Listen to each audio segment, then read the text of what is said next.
नावापुरतं घर राहिलेलं आहे हे. सगळीकडे काळ्या जादूचा खेळ सुरू आहे. छे, जेवण काय केलंय कोणास ठाऊक. हे तरी खरं आहे का सगळं? नशीब, निदान हे तरी खरं आहे. ही मीरा आहे म्हणून निदान 4 वेळचं गिळाला तरी मिळतंय मला. नाही तर ही मंजिरी सतत माझ्या मानगुटीवर येऊन बसलेली असते. स्वतः बसतेस आरामात आणि मला हे कर ते कर ते कर. दादा सुद्धा का ऐकतो तिचं कळत नाही मला. काय जादू केली आहे दादावर. आणि मी जेव्हा बोलायला जाते तेव्हा माझ्यावर भडकतो.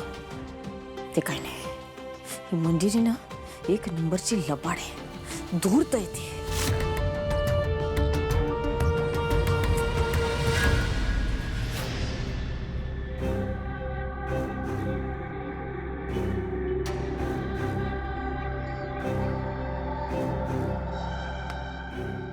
वहिनी, वहिनी हात सोड.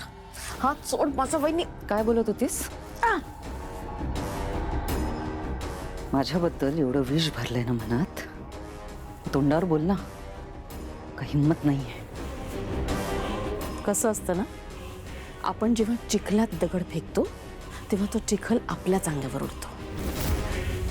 म्हणून मी काही बोलत नाही. लायकी नसलेल्या माणसांशी बोलायला मलाही आवडत नाही. जेवायला काय ते बघत होतीस ना? या घरात राहतेस म्हणून फुकटचं गिळायला तरी मिळतंय. नाही तर तुझा नवरा 2 पैसे कमवायची अक्कल नाहीये त्याला. आणि मुलगा पैसे कमवतो पण कुठे उडवतो हे तुलाही माहिती नाहीये. रामपुरे कष्ट करतात म्हणून इकडे या घरात ऐशो आरामात राहतेस तू. नाहीतर रस्त्यावरती भीक मागत असतीस आत्ता. हे वहिनी, तू तुझ्या माहेरून घेऊन आलेलं नाहीयेस हे. आणि एक गोष्ट विसरतेस तू, हे माझं माहेर आहे. माझा दादा आणि अथर्व काम करतोय ना म्हणून आहे हे सगळं. तू फक्त बसून खातेस. मी ऑफिसला जात नाही पण सगळे व्यवहार माझ्या हातात आहेत नर्मदा. अनाथ आश्रम मी चालवते. आणि जेव्हापासून मी या घरात आली आहे तेव्हापासून या घराची फक्त भरभराट झाली आहे.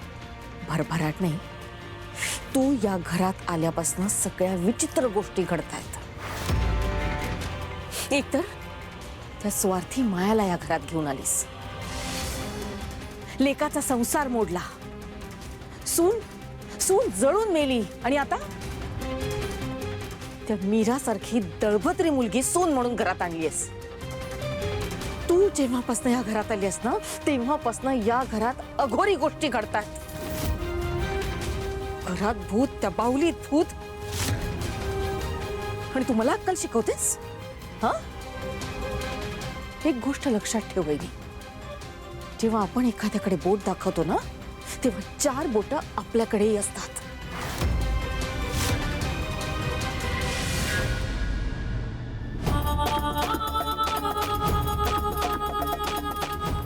बाहुलीत भूत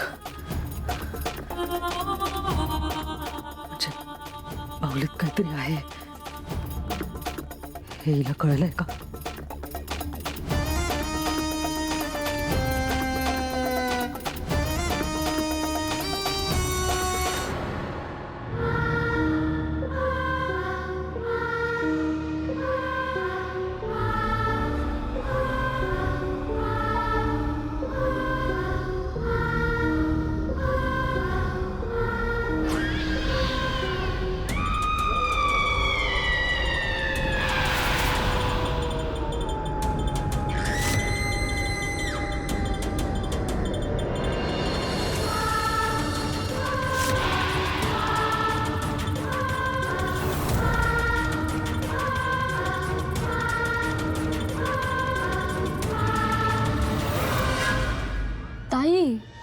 अगं तू कुठे होतीस मगासपासून? मी तुझी वाट बघत होते. सांग ना, काय म्हणत होतीस तू बाहुलीबद्दल? मेरा अथर्व कुठे आहेत? दादासाहेब आणि ते खाली बसलेत. बोल ना तू. ताई आता तू काही बोलणार आहेस का? नर्मदा आत्याच्या बोलण्यावर विश्वास ठेवावा की नाही हेच कळत नाहीये मला. म्हणजे नक्की काय म्हणाले आत्या? तेच ग, या बाहुलीबद्दल. त्या बाहुलीला बघून किती घाबरल्या आणि आणि त्या सतत म्हणत होत्या ही बाहुली नाही, भूत आहे, भूत आहे. ताई, हे बघ असं काहीच नाही अगं. हो, माया होती तेव्हा हे सगळं करायची, पण आता ती कायमची निघून गेली आहे. हो मीरा, पण मग तुला त्रास कसा झाला? अगं मी बराच वेळ काम करत होते, त्यात पाणी प्यायले नाही. आणि तू बघतेस ना वातावरण किती खराब आहे. अगं रात्रीच काय, सकाळी सुद्धा थंडी पडते, त्यामुळे करगरलं असेल मला. आणि ताई तूच बघ ना, अगं किती गोड आहे ही बावली.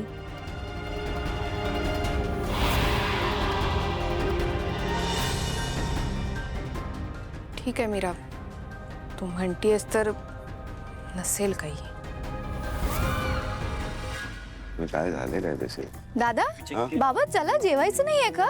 आत्या चल. चला चला. नर्मदा, नर्मदा, चक्क तुला जेवायचं नाही आज? काय आत्या, तू डायटिंग सुरू केली आहेस का परत? आत्या आणि डायटिंग नो वे. एक वेळ दामोदर काका डाएट करतील, पण आत्या शक्यच नाही.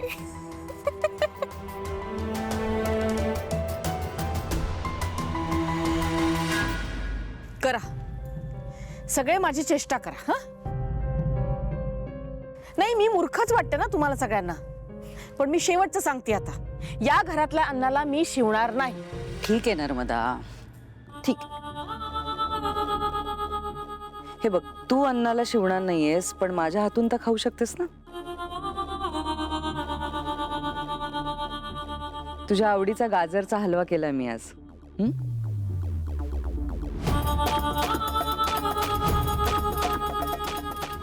खाऊन बघ कसा झालाय. वा, फारच छान मंजिरी.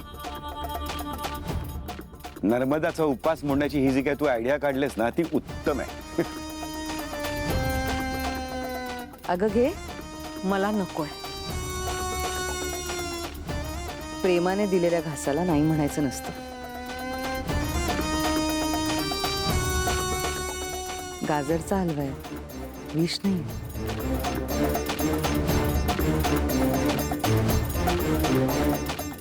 घे.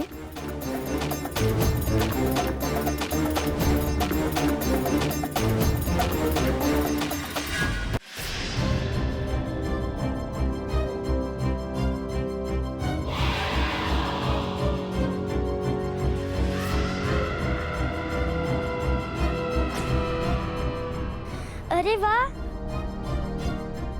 माझी बाहुली खरंच भाजीकला आहे.